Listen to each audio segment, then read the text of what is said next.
I'd always associated spring with renewal, blossoms, gentle rains, and the joyful chorus of birds welcoming a fresh start. But that spring, everything about nature turned ominous, as if the season itself was masking a deep, ancient hunger. It began the day I left the city for a week-long retreat to my family's rural estate, nestled at the edge of a vast old forest. The drive itself was calming, endless stretches of green fields and budding trees, sunlight dappling through early spring leaves. I arrived to find the estate bathed in a soft, almost magical light. Wildflowers in riotous colors carpeted the meadows, and the air was heady with the scent of damp earth and new life. At first, I reveled in the beauty. I spent my days wandering the property, breathing in the fresh scent of rain and blossoms, and my nights listening to the rustling of leaves and crickets in the background. But soon, subtle oddities began to disturb the perfect scene. On the third day, while hiking along a narrow trail that wound through a copse of ancient oaks, I noticed something peculiar. The wildflowers that usually dotted the path were missing. In their place were long, deep gouges in the soft soil, almost as if something had been dragging heavy objects in a deliberate pattern. I frowned, thinking perhaps an animal had disturbed the earth, but the marks were too uniform, too deliberate. That evening, as the pastel hues of dusk melted into the cool blue of night, I returned to the estate only to find the garden gate ajar, though I was sure I had closed it earlier. Inside the garden, the once vibrant tulips and daffodils now appeared wilted and oddly contorted, their petals bearing faint streaks of what looked like dark, rust-colored stains. I couldn't shake the feeling that this was more than natural decay. Later that night, I lay awake in my room. The gentle patter of spring rain against the window should have been soothing, yet it sounded more like a persistent tapping. I strained my ears, trying to identify the source. It wasn't the wind. It almost resembled the sound of someone or something drumming on the glass. I dismissed it as the building settling, but sleep eluded me. The next morning, I ventured out to explore the estate's overgrown orchard. There, between rows of gnarled apple trees beginning to blossom, I found something that made my blood run cold. A single, perfectly circular mark scorched into the soil as if burned by fire.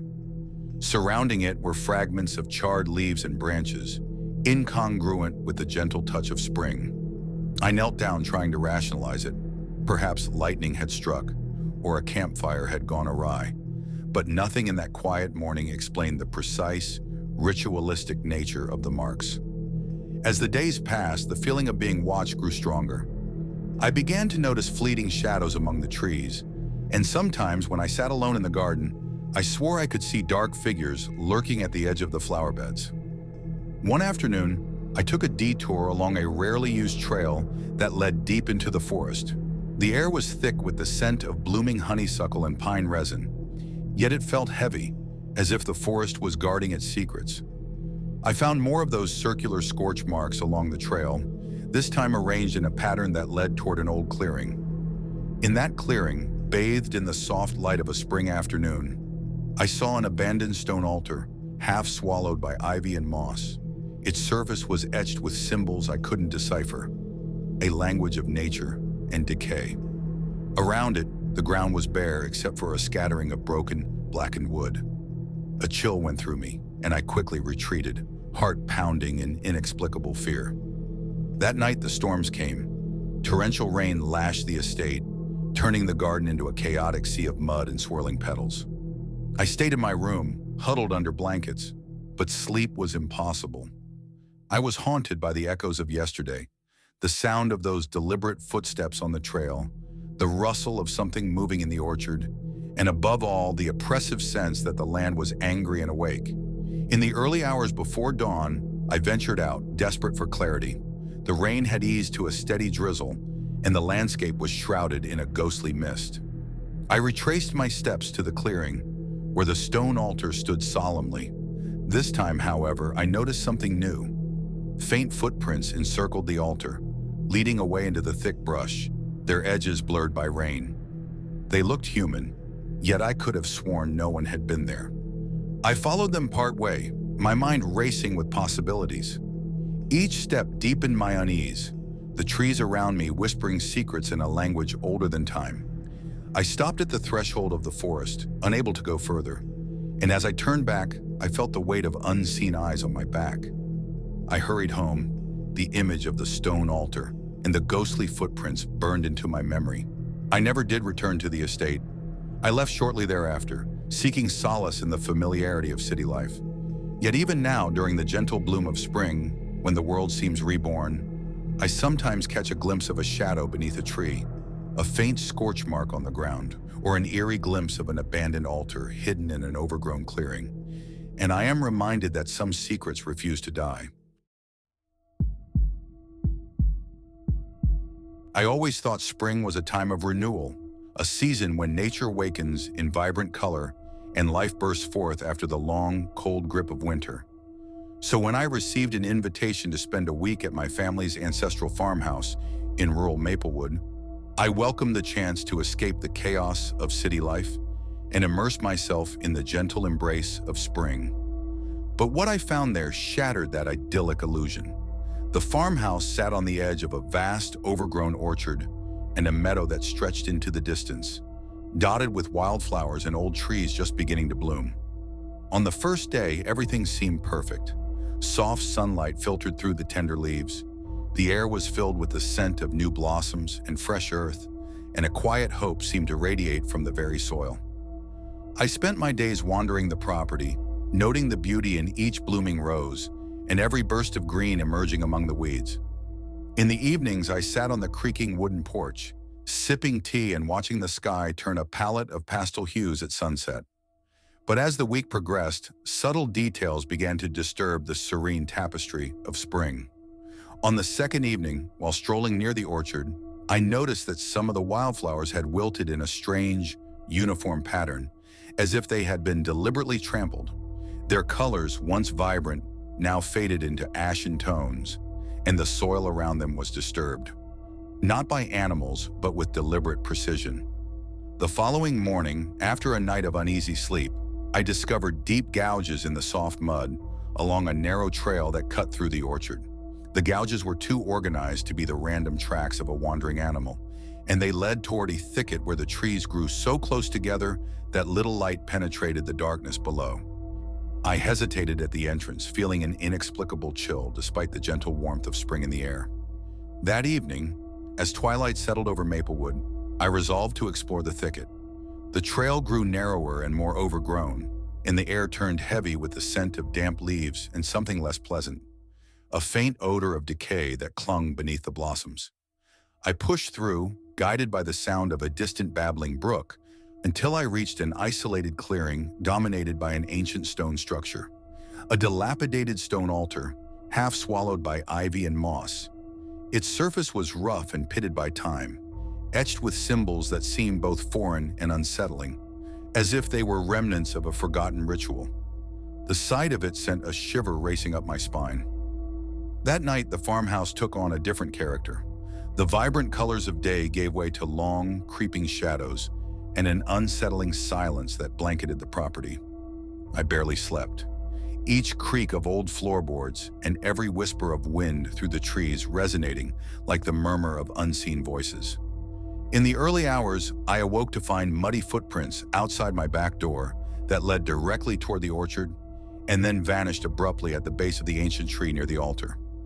Unable to shake the oppressive feeling that something watched from the shadows, I set up a small camera by the window overlooking the clearing.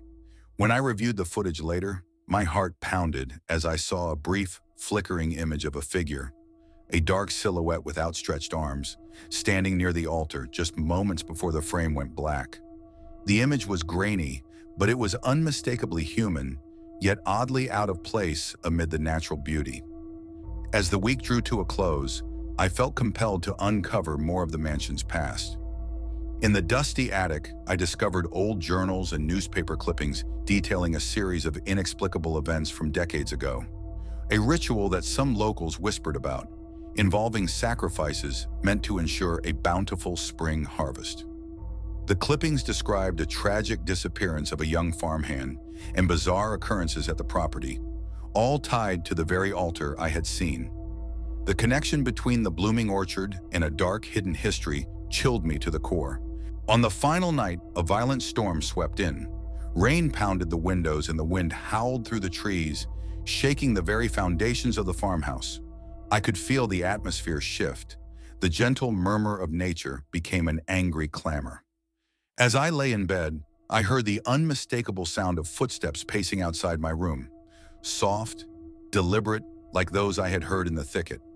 I sat up in terror, convinced that after all this time, the past was reaching out to claim its due. I couldn't bear the sound.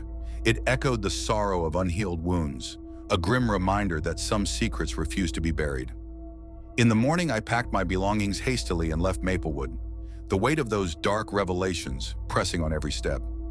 I never returned to that farmhouse, but even now as spring blossoms bloom elsewhere, I sometimes catch a glimpse of a weathered stone in a forgotten corner of a garden, or I smell the faint, unsettling odor of damp earth mixed with decay, each a silent reminder that even the season of renewal can harbor horrors from the past.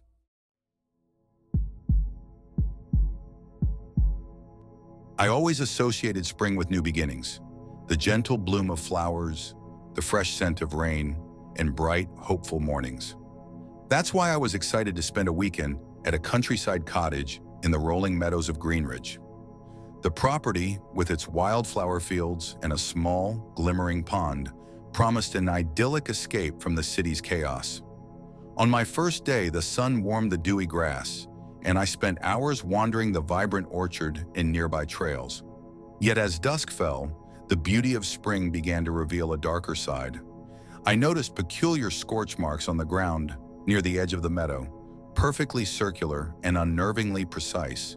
Their edges glowed faintly in the twilight, as if something had burned into the earth with deliberate intent. That night, the gentle hum of the cicadas and rustle of the breeze were replaced by a dissonant silence. I lay awake in the old cottage, troubled by a persistent, low murmur carried on the wind, a sound that didn't match the natural chorus of spring. At one point, I thought I saw a brief flash of movement outside the window, a shadow slipping among the trees. But when I looked again, nothing was there.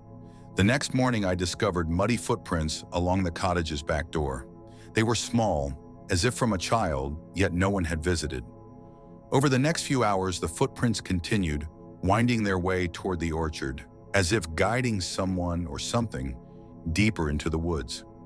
With growing unease, I followed the trail and came upon a single, weathered stone, bearing faint carvings I couldn't decipher. A relic, perhaps, of an old ritual. The sight sent a chill down my spine, marring the season's gentle promise with a sense of foreboding. That evening, the sky turned a bruise-like purple, and the air grew heavy with an almost palpable silence. As I sat on the porch with a cooling cup of tea, the delicate fragrance of spring now mingled with an undertone of decay.